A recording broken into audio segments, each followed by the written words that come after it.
Okay, good evening, everybody. Tonight the shir is about I spy with my little eye, the sin, the mistake of the spies. Excuse me, Parsha-Shelach, Moshe Rabbeinu sends out spies to spy out Eretz Israel, and they come back with a negative report. They failed to trust in Hashem, and they created a very negative impression of Eretz Israel. They spoke Lashon Hara about Eretz Israel, and we discussed that. And the Medrash says as follows. Medrash Tanchuma in Parsha-Shelach, this week's Parsha. V'amlem HaKadosh Baruch Hu, Hashem said to them, Atem bechisem bechir shel chinam. You cried a crying for naught, for no reason. You cried on that night, the night of Tisha B'Av, when the spies came back with their message. A crying for no reason.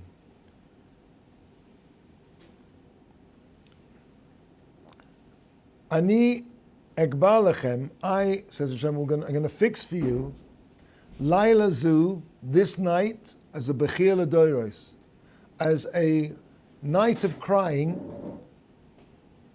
for all for generations.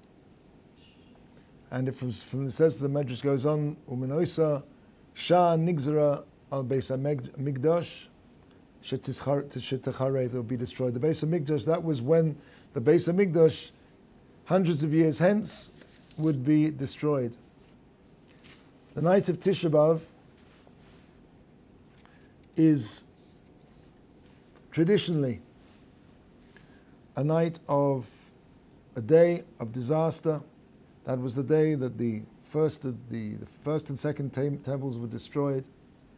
That was the day that Beitar was destroyed, where hundreds and thousands of Jews were slaughtered, and it put paid to the hopes of Mashiach coming in that generation. And when we say that there were hopes of Mashiach coming, even Rabbi Akiva in that generation believed that a man called Bar Kochba, Bar Koziva, was the Mashiach. Now, Rabbi Akiva doesn't make a mistake. What it meant was that he could have been, he had the potential to be Mashiach, but the generation was not fit, and therefore he was not able. And the Romans slaughtered, as I said, hundreds and thousands of Jews in Beitar, one of the Gemaras we learn on Gittin. So great was the carnage that they fertilized the fields for 7 years with Jewish blood, and the Romans did not allow the bodies to be buried, and there was a nace whereby the bodies did not decompose, and finally they were brought to Kever Yisrael, to a Jewish burial.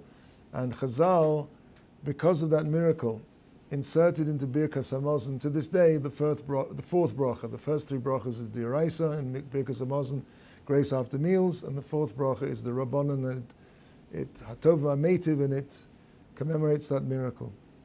A night of tragedy. That also was the day that Yirmiyah, as Yirmiyah predicted, the Jerusalem would be plowed over like a Tzion Sadeh Techoresh. Zion will be plowed over like a field. All remnants of the Beis HaMikdash was eradicated. But that day, Tisha B'Av goes on through history. It doesn't stop there. On the 9th of Av, 1492, the Jews were expelled from Spain. On the 9th of Av, 1914, the First World War began. It broke out on various days in August, but that was Tisha B'Av. Tisha B'Av was one of those days. And as we know, the insubstantial peace of the First World War led directly to the Second World War, in which 6 million of our brethren were slaughtered by the Nazi monsters.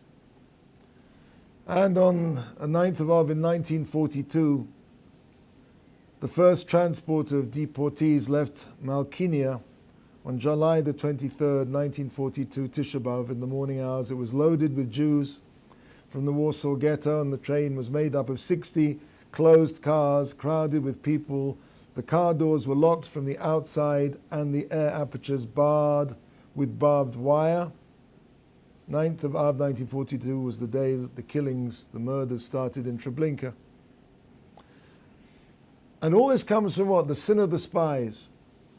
It's difficult to understand why this was such a seminal mistake, why it's something which is carried on throughout history, why it is that we fast the only 25-hour fast that's a rabbinic fast in the whole of the Jewish calendar.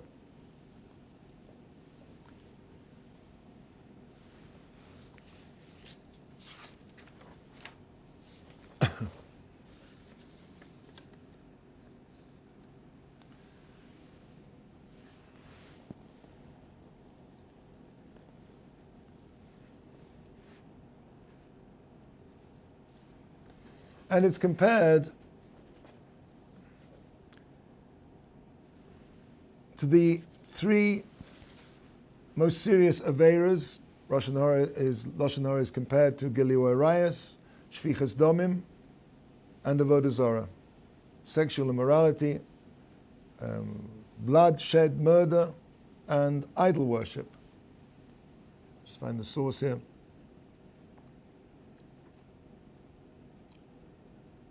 No, I can't see it now. Okay, we'll find it later.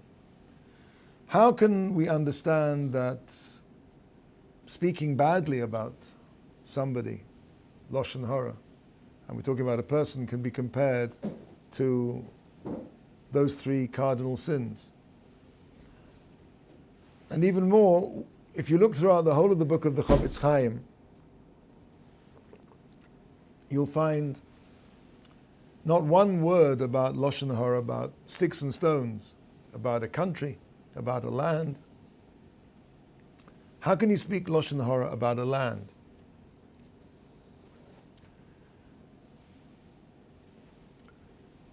And the third question I want to deal with is that the classic case of Lashon Hara is derived from the case of Miriam, where Miriam spoke negatively about Moshe Rabbeinu.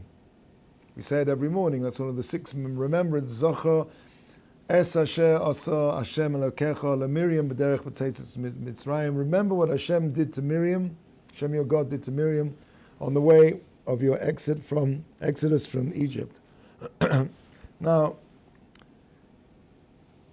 if Miriam is the classic case of Lashon Hara, and we learn that out from Miriam,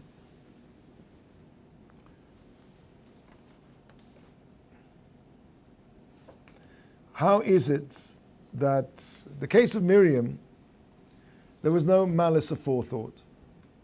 For sure, Miriam did not have any resentment against Moshe Rabbeinu. She merely questioned his marrying Isha Kushis.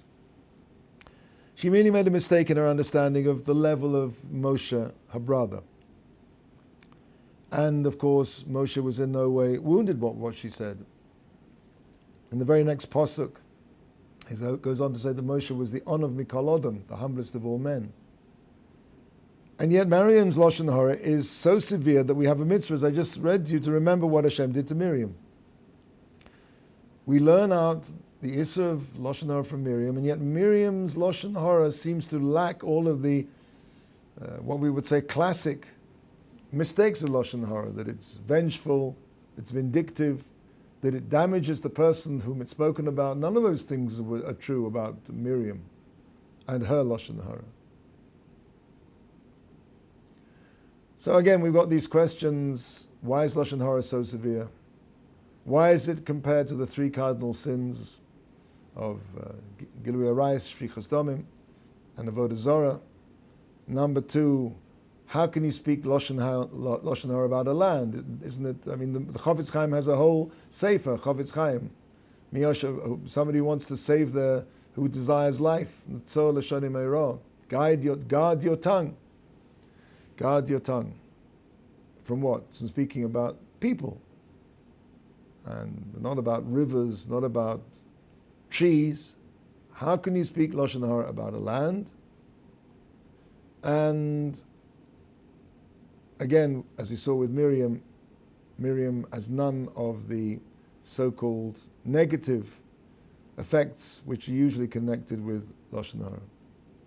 Now the Rambam in Sefer Yad Chazakah, he describes 3 levels of Lashon Hara. Generally, Lashon Hara is a catch-all term, but it really has 3 distinct parts to it. The least severe form of Lashon Hara, but it's still Lashon Hara, is called Rechilut.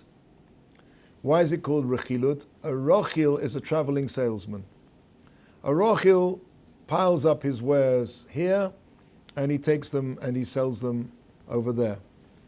Says the Rambam, this is in Hilchus Deus Perek Zayin, Halacha Beis. Ezo Rochil, what is a Rochil? A tale-bearer, we would say a gossiper. Zeh Shetoyin Devarim, he who loads up things or words. V'holech mizeh, and he goes from here lezeh to some other place. V'oimer, and he says over there, oh, kach amaploni. That's what so-and-so said. Oh, did you hear what so-and-so said? Kach v'kach shamati al ploni. This is what I heard about Ploni. I heard such and such about him. Afal pi shehu emes. Even though that's true, and he has no, and that's the point here, he has no malice aforethought. Nevertheless, says the Rambam, Zeh machriv hesa olam. This one is destroying the world. Yesh avon gadol mizeh. There's a sin which is greater than this. Ad ma'od, very much so. V'hu b'chlal lav zeh, and it's also included in what we call the general term of Lashon Hara. V'hu Lashon Hara, and that is what's called Lashon Hara. Again, Lashon Hara is the catch-all term, but the second level, the second most severe form of the general category of Lashon Hara is what is actually Lashon Hara, which is Hamasaper b'gnuso chaveiro afal pi she'oimer emes. Somebody who talks disparaging about somebody, even though it's true. You often hear people say about Lashon Hara, well, but it's true. It doesn't matter that it's true. If it's something which is negative and spoken with a negative intent, that's Lashon Hara. The third, the most severe form of Lashon Hara, Aval ha'omer sheker nikra motzi shem ra al chaveiro.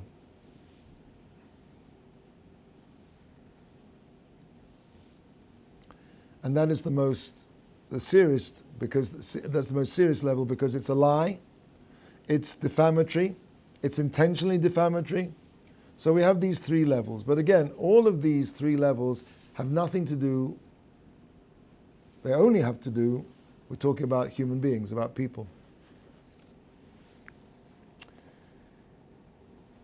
We have to understand what's so damaging about Lashon Hara, and we understand what the purpose of the creation of man was. The Nefesh HaChaim, and I'll read this, says that man was created B'Tselem Elokim. He was created in the image of God. What does that mean? That man has a power to create in a certain way, like God has the ability to create. Now, of course, they're not comparable on the ultimate level. God has the ability to create yesh me'ayin, ex nihilo. Man has the ability to create, says the Nefesh HaChaim, and a large part of the book is based on this. Yesh mi-yesh. Man has the ability to influence to a greater degree, and we're talking about the Jewish people principally, in what happens in this world. Very simply speaking, when a Jew does a mitzvah, the koyach, the power of that mitzvah, ascends to the highest possible world, and it causes an influx, what's called a hashpa'ah, of good to flow down to this world. Meaning that a typhoon that was about to hit the Chinese coast will be diverted, that a serious famine in India will not take place, that people will be rescued from a drowning ship. The koyach, the hashpah of Tov, comes into this world. It goes all the way up from the actions, from the speech and the thoughts, all the way up, and then comes down again as a hashpah of good, or chas v'chalila, if the reverse is true, an aveira, a negative thought, a negative action, a negative word, causes the reverse to come into the world. It's an awesome power. I've always said there's no privilege without responsibility. The Jewish people are the most privileged nation in the world. We've been given Olam Haba. We have a connection with HaKadosh Baruch Hu. We are His people, so to speak. It comes to my mind the story of my father, Rosh Shalom, told me when he was in the furniture business, and when times got tough, he used to have to get in his car and drive down to the southwest of England, to Bristol and places, with his order book and drum up some business. And he said there was always one fellow, a non-Jew, a Christian, that when he would go into his store, he would like usher him in like royalty. He said, "Oh, you are one of His people." So you do find Christians, you do find non-Jews who... I remember another time I was on a plane with my wife. We were flying from Guatemala to, I think it was to Kennedy. And I hadn't realized when we got on the plane, it was a bit of a rush, the whole thing, when there was actually an earthquake in Guatemala. There was a whole other story. But we got on the plane, and I realized I was going to have to daven mincha on the plane. So I pushed the button. I said to the stewardess, I said, "Excuse me, but I'm Jewish, and I need to pray the afternoon prayer." So she sort of rushes off, brings back the head stewardess. These three stewardesses sort of usher me to the back of the plane, to the galley, and they sort of, they almost genuflect. They kind of back out and they close the curtain. This guy's keeping the plane in the air. It's like, you do, as much as you'll find the reverse, but you do find non-Jews who, either because of their experiences or their knowledge or their instinct, understand that we have been given a tremendous responsibility, that in the point of fact, they say that the Jews rule the world, that's the non-Jews instinctively understand there's something with the Jews. They just get it wrong. They think that we have this cabal, as they call it. We get together and we decide the fate of the world and the protocols of the elders of Zion and all that kind of nonsense. But in a sense, they are right. The Jewish people do control the world, but we control it by our actions, our thoughts, and our deeds. And we're capable of bringing into this world tremendous blessing, and it's our responsibility to do that. So, man is given this ability to create. And when we say man, of course, principally now, since Har Sinai, that becomes the job of the Jewish people. And again, anybody can convert to becoming Jewish. We're not racist. Anybody can become a Jew. The price of entry is, I think, the only thing in the last 3,500 years which has remained unchanged. There's been no inflation. The price of entry into the Jewish people is exactly what it was 3,500 years ago, which is a Kabbalah's old mitzvahs. You accept the mitzvahs, you go and get a tefillah, you get bris milah if necessary, and that's it. You're a fully paid, card-carrying member of the Jewish people, with all the privileges and all the responsibilities that entails. Nefesh HaChaim says, Ki b'dimyon zeh kaviyachol, because in a certain respect, in a certain way, Barahu Yisbarach es ha'adam, Hashem created man like him with this ability to create. Vehishlitu al Rabbi Ravravon Kochos, and he made man master over a myriad of powers, va'olamois, and worlds, ein mispar, without number. Umasram biyodo, and Hashem has given these worlds, including this world, of course, into the hand of man. Shehehu medaber, he will be the manig, the leader and the guide of them. Al pi kol pirtei hatanuos masav, according to all of the details of his actions, tanuos masav, his actions, b'diburov, and his words, umachshavosov, and his thoughts. For kol sidrei hanhagosov, and all of the order of his actions and the way he behaves, hein latov or lehefech chas v'chalila, whether for the good or the reverse, God forbid. Man has been given this ability.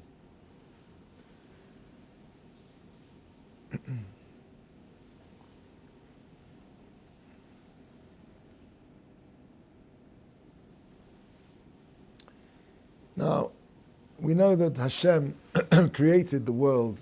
Creation was through speech. Vayadaber Elokim Yihi Or, that there be light. Vayihi Or. The Ramban says at the beginning in Parshas Bereshis that with Hashem basically, first of all, created something out of nothing.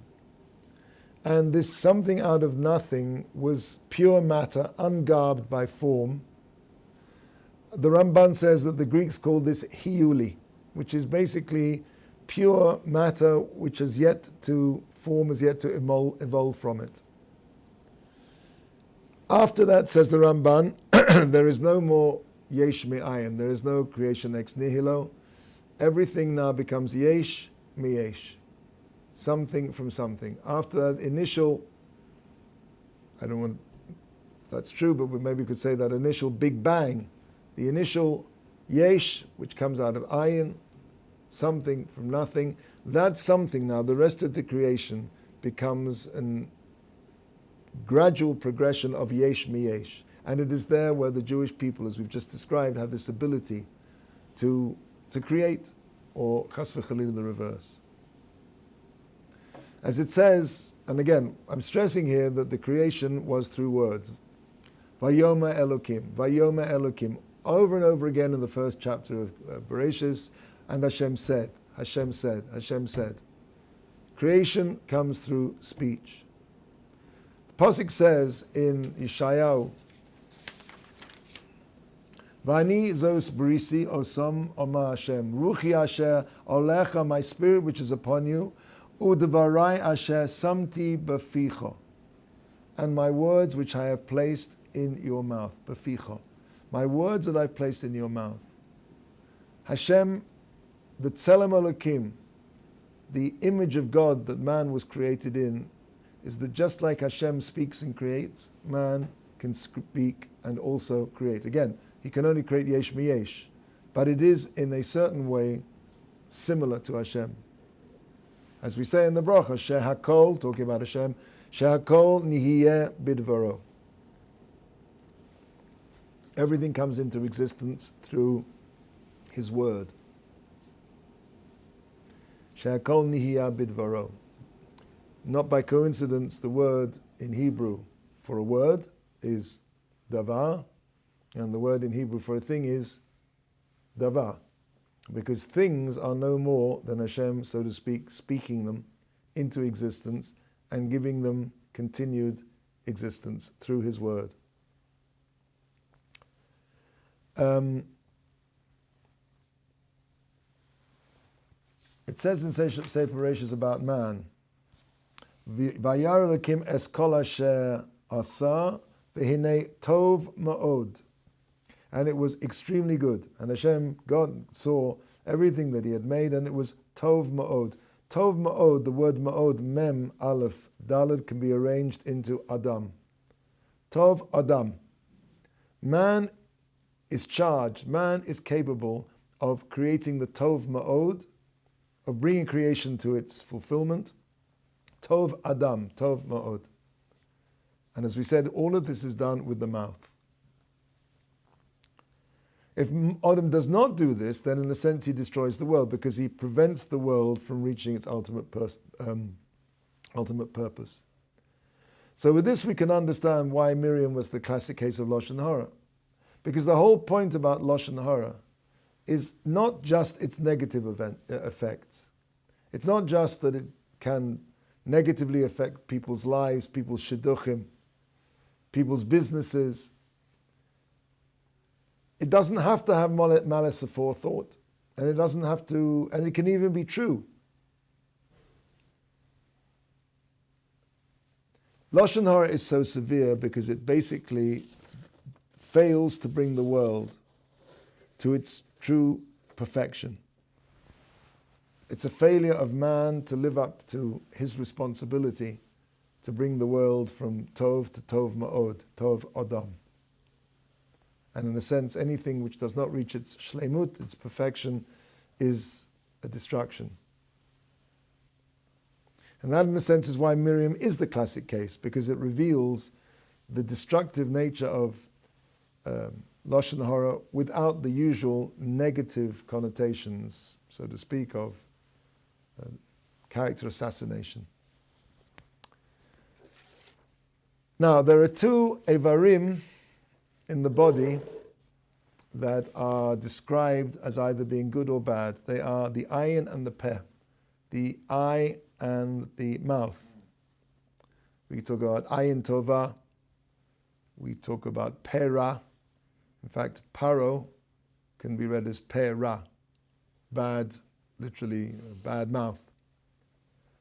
And they are also, these two organs of the body, the ayin, the eye, and the peh, the mouth, are also two letters in the Hebrew alphabet. Peh and ayin. And in point of fact, their sequence is ayin, peh in the alphabet. In the book of Eicha, Lamentations, which chronicles the terrible destruction of the Beis HaMikdash, the Yirmiyahu, and we read that Sefer, we read that book on Tisha B'Av.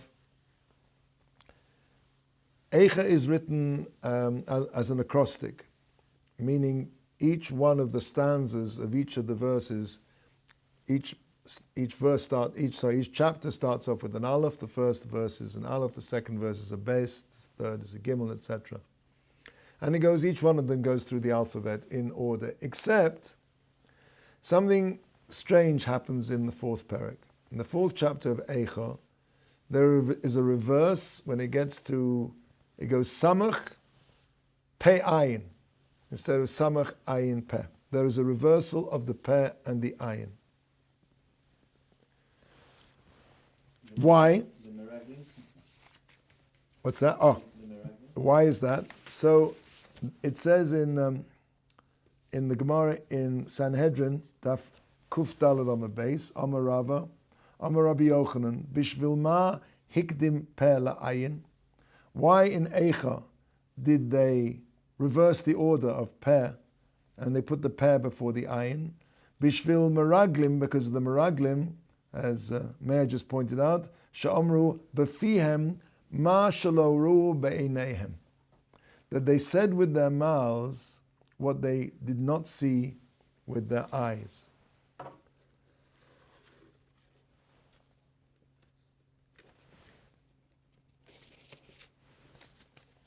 it say why it's specifically in the fourth chapter? I don't know.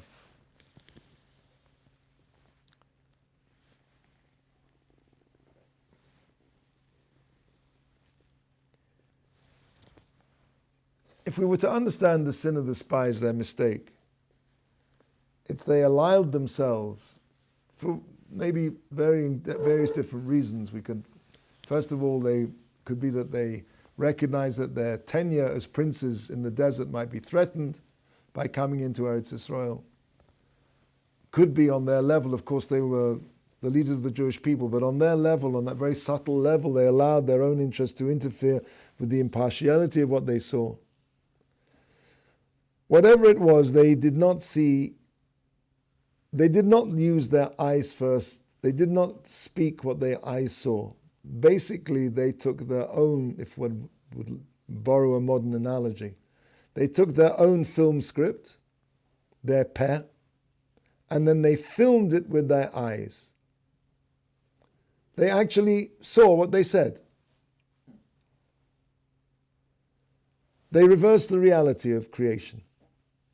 The job of man is to faithfully express what it is that exists. And that's why it's interesting that you see only Hashem can be makdim, the peh to the ayin. If you look again in Parshas Bereshis, over and over again, it says, Vayoma Elokim, for example, Vayoma Elokim Yi'or, God said, let there be life. Vaya, and he saw that it was good. All the time. Vayomer vayah. Hashem says and he sees. He says and he sees. God is the only entity who can speak and then see. Man's job is to see and then speak. Hashem brings things into existence with his mouth, Vayomer Elokim, and his eyes, Vayah, gives kiyum, gives continued existence.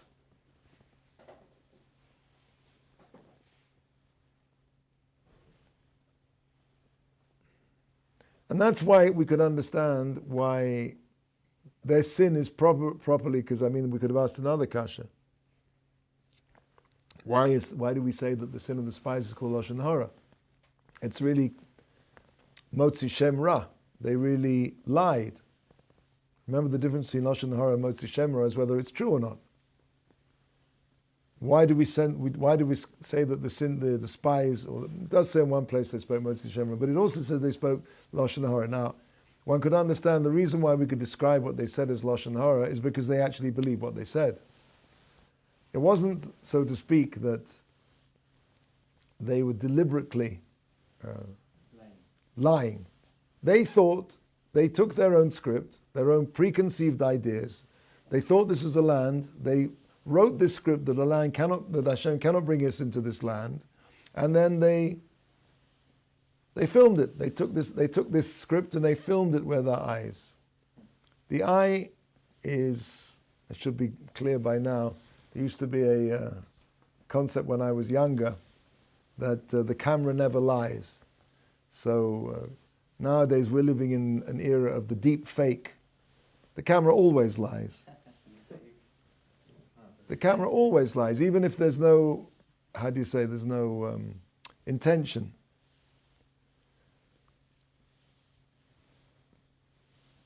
Man's job, and this really applies into many, many ways in life.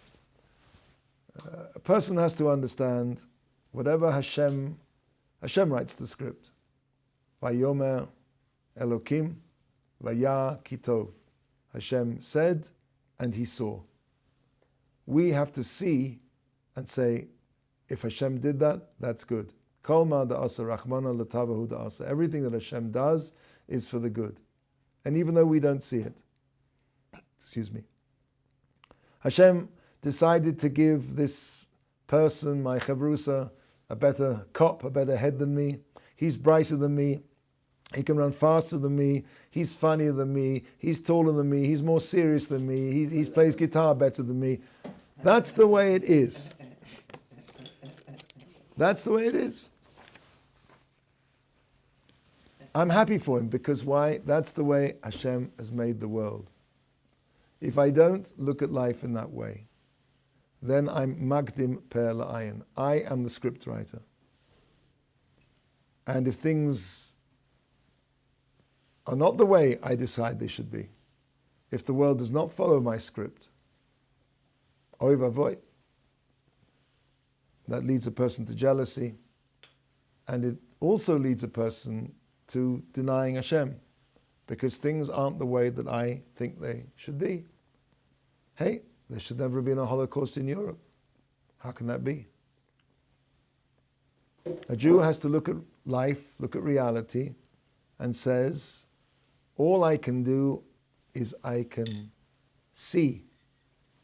I have to put my eye in before my peh. I see what Hashem has done, and I bless Hashem for that. I use my peh to express my hakaras hatov, my inability to understand, my desire to understand as much as humanly possible. But first has to become the ayin, the vision of acceptance. We'll just finish with the 2 months of the year in which the spies made their journey in this week's Parsha are the month of Tammuz and Av. Tammuz and Av. The Sefer Yetzirah, which is usually ascribed to Avram Avinu, some say it was written by Adam Rishon, it associates the months of the year to a specific, ability of man, a certain So, for example, Tammuz is the month of and it also associated with the 12 tribes of Israel. Tammuz is the month which is connected with Ruvain. Ruvain quite clearly is to do with the eye. Reuvain, Re'iyah, sight. Reuvain is the human attribute of sight. It's the month of Tammuz. And the next month, the month of Av, is connected to the tribe of Shimon. Shimon comes from Shmiya, Shema Yisrael, to hear. And clearly, there's no hearing if there's nothing to hear. So that's obviously the idea of speech. So the eye, so to speak, in the calendar, and the way the Galim, the tribes traveled through the desert was in that order. That is the correct Seder of the creation. Ayin Peh, Tammuz, Av, Ruvain, Shimon.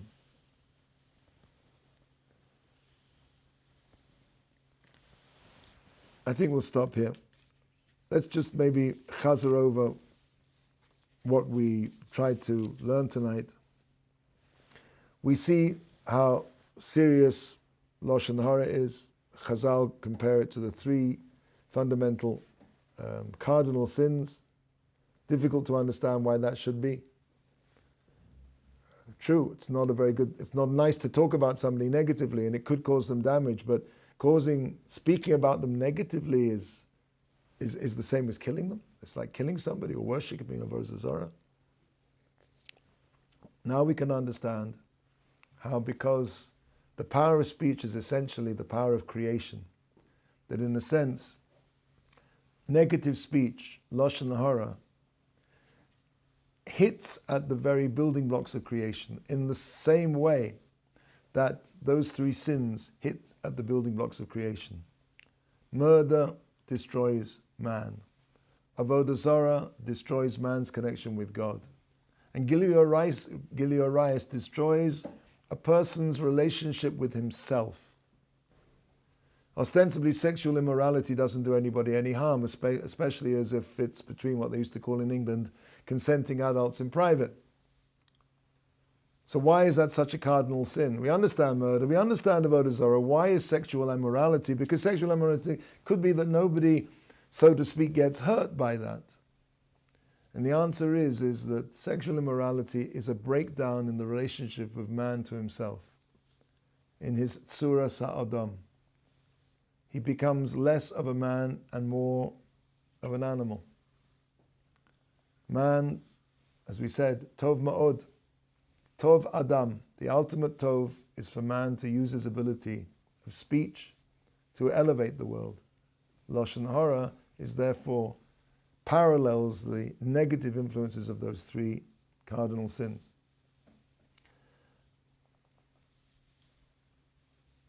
Again, that's the same way we answer why you can speak Lashon Hara about a land. It really doesn't matter what you're speaking about. The way we tend to think, generally speaking, about Lashon Hara is the damage that it does to the person who's the subject of the Lashon Hara. Clearly a land, stones don't get offended or fail to get a job because you spoke badly about a stone or a tree or a river. But again, the same answer. You're destroying the creation. You're preventing the creation from coming to its perfection. And again, this also answers why we derive from Miriam. As we said before, that's the classic case of Lashon Hara, and it's classic because, as we said before, there was nothing negative that resulted from it. There was no malice aforethought, and certainly Moshe Rabbeinu was not in the slightest bit hurt or wounded by what she said.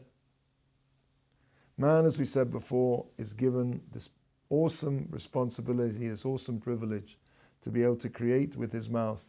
Hashem should help, especially in these weeks now in the Parsha-Shelach and coming up to Tammuz next month and the month afterwards of that we should be very careful to use our mouths in the way they were given to us to create for davening, to create shefa that comes down into this world by our prayers, by our mitzvahs, by encouraging people. We don't have to go into details how one word can change a person's life. Well-documented cases of people who are on the way to ending their lives. And somebody said a nice word to them and they turned round. Never underestimate the power of a word for the good, or God forbid, for the reverse.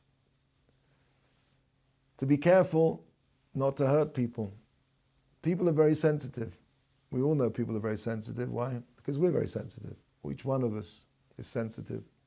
And maybe sensitive to things that really logically are not terribly important on the great scheme of things. But words can be very damaging, and words can be very building. So what I'm suggesting is maybe that we should think carefully about how we use our words. The Bali Musa say that a person, back in the day, I don't know if they still have, I think they still do, they have like an electric meter. They have a meter where all the kilowatts are clocking off. Well, a person also has a word meter.